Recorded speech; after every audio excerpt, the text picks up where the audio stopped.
Hey, you guys, it's Matt Fraser, the psychic medium, and I am live right now. So come on in and join me because I want to talk to you about ways that you're psychic. And more importantly, I want to talk to you about how your psychic intuition is picking up on the energy around you and how energies around you can affect you.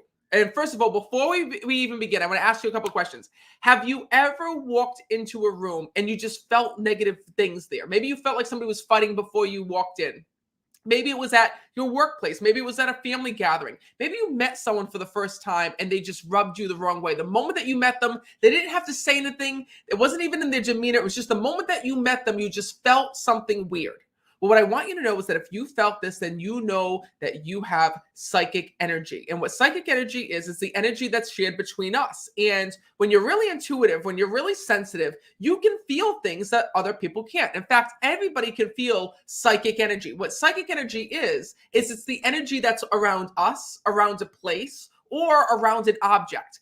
Energy travels where intention goes, and more importantly, it also travels within certain properties, within certain places, and among certain things. So I want to talk to you guys all about this because this is a topic that I know so well being a psychic medium. And at the same time, I know that many of you have had these experiences and it may have left you scratching your head like, why did that happen? Or why did that take place? Or why is it that I felt that way? So I wanted to come on live and talk to you all about it. I see Simone is here. I also see that Susan M is here. Hey, Susan. I also see that Darlene is here as well. I love that I can see you guys all like this. This is so cool. I see that Donna Duck is here. Thank you so much for the love.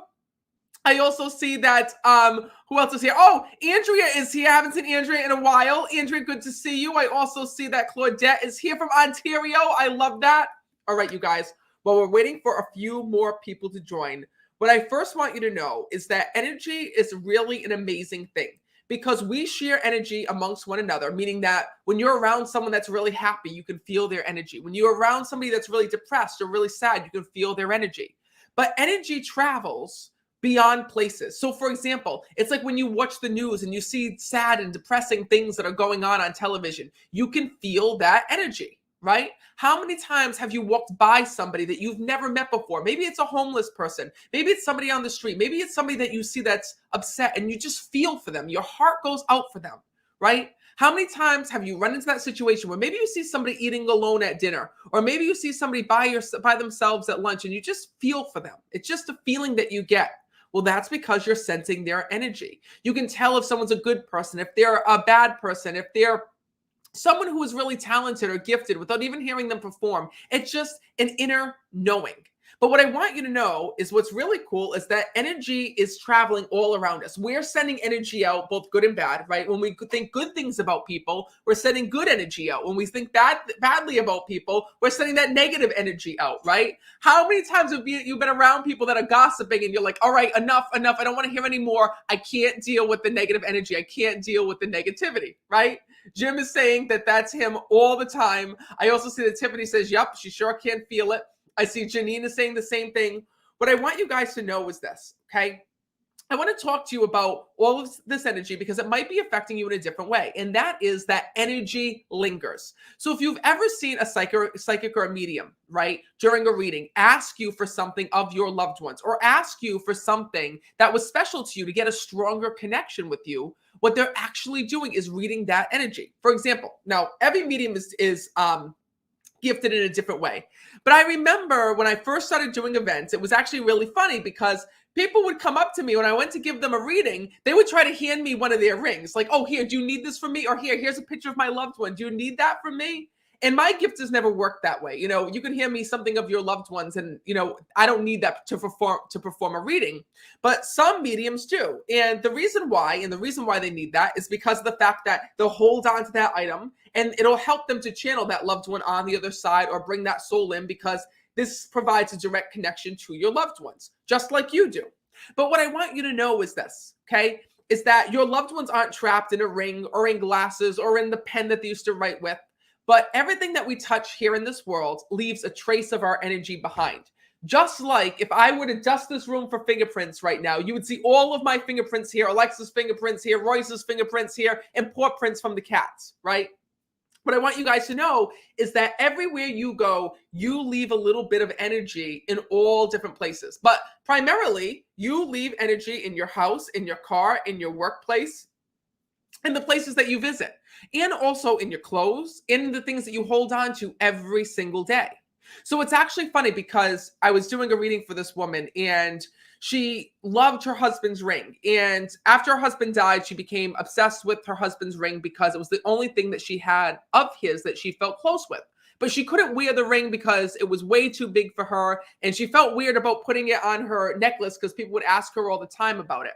So she was like, Matt, I want to wear this, but I don't know what to do. I want to wear my husband's ring because I love and care about him. But at the same time, I just feel weird when people ask me questions. I'm not ready to talk about his passing. And, the only place that I can actually wear it is on my neck. Well, I remember his soul came through and told me one thing. And this is something that we can all learn from. His soul came through and told me that it didn't matter if she wore it around her neck as a ring or if she melted it down and made it into something different. It would always have his energy. No matter where she went, no matter how she used it, it still had his energy in that gold, right? Because it was something that he had so much intention on, that he loved every single day. So I'm letting you know this because, many times when you're missing a loved one or you're missing their physical presence, it can help you feel closer to them by holding on something that had their energy, whether it be a picture of them, whether it be their eyeglasses, whether it be, a pen that they always used to write with, or a favorite shirt that they had, or just a shirt that they would wear every day. Energy sometimes holds on to the things that we use on a daily basis. And thank you, Cynthia, so much for that. You didn't have to do that. Thank you so, so much. But she made it to the live. I love that. What I want you guys to know is this, is that it's not only our objects that hold onto energies, but the places in which we live and the places in which we visit do as well. For example, I'm going to tell you guys something. Here's some examples from my life being a psychic, because obviously being a psychic and being a medium, I'm super, super sensitive to different energies, especially when I come across them. So I remember that I was going and touring different apartments to live back when I first moved out of my parents' house. And I remember I went into this apartment and the place was beautiful. It was clean, it was shiny, it was all brand new on the other side. It smelled really good. But what was really weird is when I walked into the apartment, all I could feel was animals all around me. And I'm like, why do I keep feeling like animals lived here? Like I just felt like all of these like dogs all around me, and these cats all around me. And I'm like, this is like really weird. So anyways, loved the place, loved the apartment. I rented it for a year. And when I was there, I was talking to the next door neighbor. And the next door neighbor said to me, oh my God, I'm so glad that you got that apartment. She said to me, before you moved in, she goes, I thought I was going to have to move out. And I'm like, why? What do you mean? She's like, well, the woman, she's like, who lived there before, she was like a hoarder with the animals. She had like so many dogs and so many cats, and they kept making her get rid of the animals, but she kept getting more and more and more. And there were constantly animals in and out of that apartment. And I was like, oh my God, like it answered it. I realized why I was sensing and feeling that energy, right? And what I want you to know was that once I moved into that apartment, the energy had dissipated. But in the meantime, it was holding on to that energy. And first of all, I want you to know that none of the animals had died there. But because that apartment, that unit had animals going in and out 24/7, right? Their energy still remains. It's almost like this. I like to think of energy this way. Imagine when, and you guys all know what I'm going to say, right? Well, once I start saying it, you're going to think about this one person when I say, you're not going to be able to get this out of your head. How many times do you know that old aunt or old grandmother or that old so-and-so where even when she used to leave the room, her perfume used to linger? How many of you know that person? If you're Italian like me, you know that one family member that used to lay the perfume or the cologne on so freaking strong that they may have left a half hour ago, but you could still smell them for days later. How many of you have had that experience? If you have, that's exactly what energy is like. That's exactly how energy goes and stays with us. And you guys are laughing. I love that. I also see that you guys are so funny. Everyone's saying, yes, yes, yes. Rosie's saying, I'm dying. Yes, I know. You're thinking about the same thing. You're thinking about that one person. Bree is as well. Beth is as well. What I want you guys to know is that that's what energy does, right? We might leave a place, but our energy might stay behind, for a couple hours, days, or nights. So what I want you to know, okay, is that sometimes negative energy can also stay with us as well. Have you ever been in a fight with somebody or been around somebody and just you felt icky afterwards? You felt like this really bad energy with you that just seemed like it lasted for a few weeks or for a few months? Has that ever happened? What I want you to know is that you are in control of your own energy. And more importantly, you don't have to accept the energy of other people, other places, or other things. I'm going to tell you another story. I remember when I was a kid and my mom just got me my first car. And, it was a fixer upper car. It was a really nice car. But, being young and having a job and everything, I wanted to go and soup up the car. So that being said, the car had cloth seats. And I remember going online and finding out that you can actually buy leather heated seats for the car. So of course I went online. I went to like the car parts store and I bought the leather interior seats for my car. And I was so excited with the seats. So anyways, they dropped it off to the house. I brought it over to a custom car place and I had them install these new heated leather seats. And I thought like I was the shit, like back in the day.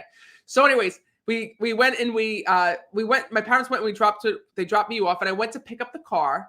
And when I picked up the car and I sat in the car, even though it was my car with what I thought were new seats in it, right? It was actually really weird because being psychic, I had an impression, we call it psychic impressions, where I just saw a vision that whoever seats those were in the car, they had a car accident and the car was totaled. And that's how those seats ended up in my car. And at first I was like all freaked out. I remember sitting down in these new seats, like supposed to be all excited, but instead I was freaked out because I'm like, oh my God. I saw this car wreck in front of me and I'm like, oh my God, somebody died in these seats. So I thought somebody died in these seats because I was seeing the car accident and they showed me like the airbags had gone off and all these things. So of course, being a psychic medium, like, oh my God, are they trying to talk to me? Are they trying to say a message to me? Are they now all of a sudden I felt like I had to go and like channel a message or find their loved ones because I'm sitting in their seats and it's in the car. Well, anyway, long story short, I took a moment, I meditated, I prayed, I looked around in the spirit world and there was no soul that was attached to those seats. But I realized that the energy of the crash was. So the people who had those seats before, thankfully, they didn't die in the crash. They were very much alive, right? Because I didn't see them on the other side. But the energy of that day, of that horrific crash, was picked up in those seats. So I'm telling you this because this happens all around us. We're like sponges and so are objects. We pick up energy that's around us. There's energy that's, being transferred all the time. But what I've also learned is that when that actually happens and when all of a sudden we have energy that somehow somehow is absorbed by us or absorbed into our environment, maybe you move into a new house and you still feel the old owners there, or maybe you move into a new place and you feel stagnant energy there. We can get rid of stagnant energy by going and replacing it with our own. Energy does not linger for that long. It only lingers until something else replaces it. Just like when I was using that analogy, which I think is the best, over someone's cologne or perfume, right? You invite someone over your house, they stink up your house with their cologne or their perfume, they leave, and after a couple days of you cooking and cleaning and spraying your own perfume and Febreze and whatever else you do in the house, that smell starts to fade away and starts to leave. Well, what I want you to know is that you can do that same thing with the energy around you. Every day you're absorbing lingering energy, right? And it's not just from, people who are negative. It's the environments that you're at. You go to the grocery store and it's crazy busy and it's mobbed because maybe there's a holiday coming up and everyone is frustrated and upset and jumping from line to line and everyone's on top of one another. You feel that energy. You get in your car, you calm down, right? You go and visit your best friend. Maybe they start talking to you because they just had a fight with their husband or their kids. You leave and you feel their stress and their pain. And then next thing you know, you get in the car and you're headed home and your mom calls you and, you find out that, she took the wrong medication or whatever it is. And then you're upset over that, right? Just see how energy can pile and we can go and we can carry all of this weight, all of this pressure, all of this stress, all of this energy that's not even ours to begin with. I can't tell you how many times I do a reading and somebody will be having so much anxiety, pain, worry, and it's not even their energy. It's the energy of someone else or the energy of what's going on around them. So what I want you guys to know, oh boy, Jennifer goes, what happens if the energy comes from your narcissistic husband? Well, sometimes, I don't mean to laugh at that, but I know that there's a lot of people who are thinking that as well, right? Sometimes you're thinking about your teenagers. Sometimes you're thinking about of kids or your stepkids, or sometimes you're thinking about your mom, your dad, or someone else that's around you. sometimes we can't escape people that are negative or that, hold on to that negative energy. But there is something that we can do. And that is that we can go and protect ourselves. When you protect yourselves against energy, you're not just protecting yourself against dark energy, you're protecting yourself against energy that's all around you. Like, you guys ask me all the time, Matt, how do you do your readings and not cry? Like, people, that's the number one question that I get asked after a show. It's like, Matt, how do you not cry? How do you keep yourself composed when doing a reading, especially when something is really hard to talk about, when something's really sad, really emotional, all of the above? Well, it's because of the fact that I know how to keep my energy here and your energy here, and not in a bad way, right? It's because I need to be able to do that, because if I absorbed everyone's energy, right, when everyone's crying and depressed and nervous and scared when they walk into a show, I would never be able to do my readings. But I've learned that one of the things that we can do is by, understanding how energy works and that it's absorbed, we can also implement different layers of protection to keep our energy close to us and everyone else's energy over here. So here's what I like to do. I like to think of an invisible wall, right, that reflects energy, a wall between me and the people that I'm coming in contact with every day. And what I also do is I always pray to my guardian angels, my spirit guides, my loved ones in spirit, especially when I'm going into really tough situations that I know that I'm going to have anxiety over. For example, especially being so psychic and being intuitive, I do not like going to big crowds. I don't like going to places like New York City. Alexa's always trying to get me to go to concerts with her, and I don't like that type of energy, only because I feel like when I'm there, I'm sensing and feeling everybody all around me. But I've learned that, obviously you got to be able to enjoy and celebrate life as well. So I've learned that the one way to do that is by protecting my energy. So what I do is I talk to my angels and spirit guides and loved ones in heaven. I say, listen, I'm going to this concert. I'm going this place, this place. Please protect my energy. Please help me to keep my energy here and everyone else's energy at bay. So this way I don't absorb it and I can enjoy the night. And that's one of the things that you can do as well. You have angels with you every single day. And remember that energy flows where intention goes. It's the reason why you can think positively about a person, send them positive energy. And then as you send them positive energy, right, good things start to happen with them. It's also the reason why you can think negatively about someone. If someone can think negatively about you, and it can make you feel sick. It can make you feel queasy. It can make you feel like you've just been punched in your stomach. It's because energy goes where intention goes. So if you put up intentions of psychic protection and being guarded, and you put up, intentions, and I mean good guarded, right? You put out intentions of only letting in the good energy, guess what? It actually works. The thing is that people don't realize that they can control their energy, right? They don't realize that they can control how their energy feels to other people. And they also don't realize that they can control what you absorb, but it works both ways, right? So what I want you to know is that the way that you go and you control your energies is setting your intention. When you're walking into a space, when you're walking into work, when you know it's going to be super stressful, stop putting your intention out there. Start asking your angels, spirit guides, loved ones in heavens to keep your energy safe and protected. That's all you have to do.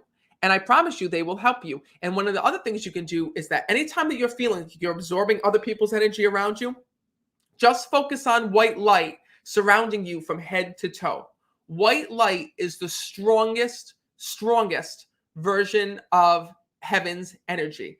That's why when you see, right, like everyone says with this light, I look like like there's a halo behind me. Have you ever seen like angels depicted or loved ones depicted, and they always have this white glow, almost like you see behind me, although that's man-made. That actually happened by coincidence, but that's one of the lights behind me.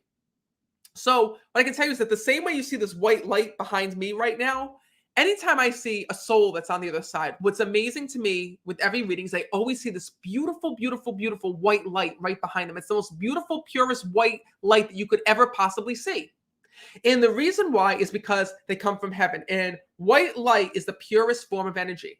So one of the things that I always do after every show, after every event, when I'm really feeling stressed is, when I say feeling stressed, is that sometimes it's normal right after the show to want to take on the energy of other people, to be really worried about everybody in the audience. But like I said, a lot of times I have back-to-back shows. I have to help more people. I have to deliver more messages.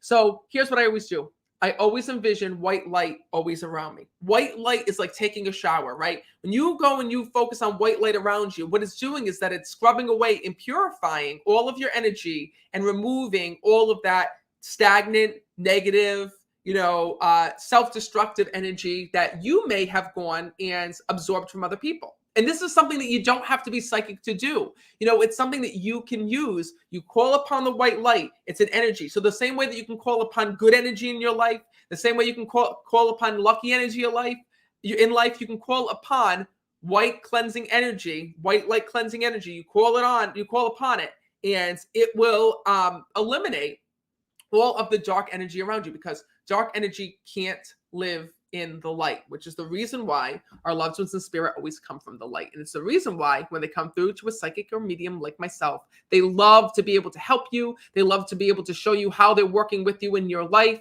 And they're also trying to let you know that they are there and by your side, even when you don't sense and feel them. So that's one of the things that I want to share with all of you. Oh my God, I see everybody is setting love. Thank you so much. Thank you, Tiffany, for the hearts. Thank you, Crystal Ann, for the hearts. I so love that. Yes, only positive energy. Listen, positivity is a lifestyle. It's really hard to be positive every day, especially when life gets so challenging. And there's so many things around us that we read in the news, that we see on TikTok, that we see on social media, that we hear happen to other people. But what's amazing is this. Oh my God, everyone's sending hearts. Thank you, Nora. Thank you, Jaya. Thank you guys so much. What I want you guys to know is that you only have to be responsible for your own energy. And that's one of the things that I want to come through and just acknowledge that to you, because it's really hard. Sometimes we do get caught up in the energy of others, but you only have to be worried about yourself. And what I can tell you is that when you're worried about protecting your own energy, you'll notice that you have more energy, that you can help more people, and you don't get as stressed. So that's some of the wisdom that I've learned from the other side that I want to share with all of you. And oh my God, I love that so many of you guys are saying I really needed to hear this. Rosalind says you're a true blessing. Thank you so much.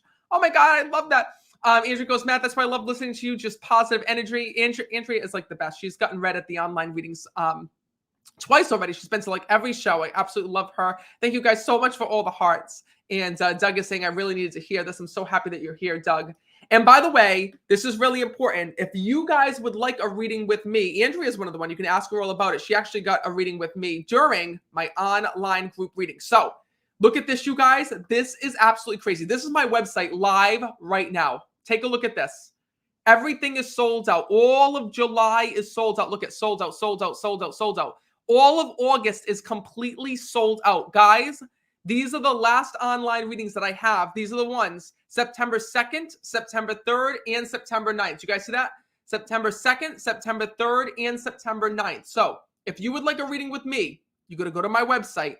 It's meetmattfraser.com, meetmattfraser.com to reserve your spot. And during each of these online readings, this is how so many people are getting messages from me. I'm able to see you guys, and you guys are able to see me. So I want to thank all of you guys who already booked an online reading with me. Like I said, you already sold out all of August, all of July. But for those of you who missed out, for those of you who weren't able to reserve a spot, there's only a few hours left to sign up for the September 2nd or September 3rd online reading. And this is when I'm live with you guys. You guys will be able to see me. I'm able to see you, and I'm also able to see your loved ones in spirit. And this is where I do all of my readings, and it's only $19 to attend. So if you'd like to join me, this is what you got to do. You got to go to one of the events like September 2nd. You click on view details. You get your tickets, and it's only $19. You guys see this? $19 to attend. It's incredible. And during these online readings, important is that I'm also back on tour as well. So I can only do these online readings in between tour stops. So if you haven't heard, I'm coming to Northfield, Ohio, Erie, Pennsylvania, Pittsburgh, Pennsylvania, Detroit, Michigan, Moncton, Canada, Harris, Michigan, Omaha, Nebraska, Kansas City, Missouri, which is brand new, Laughlin, Nevada, Santa Rosa, California, and Wheatland, California. All the dates are up on meetmattfraser.com. And if you can't join me, like I said, try attending an online group reading. I have those 2 dates left, September 2nd and September 3rd. But you've got to go to my website right now. It's meetmattfraser. That's where you can go to attend. I really hope that you'll take advantage, and I really hope to see you there, because the saddest thing is that I see so many of you guys saying, Matt, I want to attend, but I'm not sure. And the next thing you know, the events sell out and they'll be like, oh my God, I missed out, Matt. I missed out on attending. Every single person that you've been seeing get readings online have attended an event. And I'm so happy that they do, because these online readings have made it so easy for me to meet all of you, for me to deliver messages from your loved ones, and to also teach you what I've learned about psychic ability and the other side. So I tried to keep it affordable. It's only $19 to attend, but the catch is that I can only allow a limited amount of people. So September 2nd, September 3rd, they're still available, but only for a few more hours. I really hope that you can make it. And in the meantime, remember what I told you about energy. Hold on to the good energy and release the energy that's not yours. Remember that energy replaces energy. If you are in a house that you feel has energy from the past owner, or maybe you're in a house where you just went through a divorce and you can still feel your ex-husband's energy in there, start decorating it, redecorate it, put pictures up that make you happy, put sayings on the wall, hang things up that make you feel good, paint the room a different color. When you do that, you change your energy. And the more energy that you can put into a space, you can go and push out the negative energy that once was there. So try it out. I promise you that it works. And remember one thing. Your loved ones are always with you. And the same way that we can receive energy from other people, you can also receive energy from your loved ones. When you're missing your mom, your dad, your sister, your brother, close your eyes, take a moment, and think about them in heaven. And what you might notice is you might feel their presence right there with you at that exact moment. You might even feel them touch you or even give you a hug from the other side. It's an amazing feeling. And what I want you to know is that when you talk to them, either out loud in your head, they can definitely hear you. And it's actually funny because many people say, well, Matt, can you deliver a message to my mom? Or can you connect with my mom? Your loved ones listen to you more than they listen to me. I just tell you what they're saying. But they love hearing from you just as much as you love hearing from them. So try it. Have a conversation with them. And remember that you were never alone. They're always guiding, watching over you, and supporting you in heaven. So until next time, I'll see you soon. And I hope to see you live on tour, or I hope you make it to that next online reading. If you want to attend, just go right here, meetmattfraser.com. We're almost sold out. If you're on here right now, some of you will be able to make it into that online reading. Some of you won't. So meaning that some of you will be able to go to my website and sign up, and some of you, the website won't allow. Once we start to hit capacity, that's it. It won't let you register. It'll say sold out. So if you can go to my website and it lets you sign up, go and reserve your spot, because the saddest thing is when somebody doesn't attend and they miss out on hearing a message from a loved one. So we can't let that happen. I hope to see you September 2nd and September 3rd, and trust in the signs.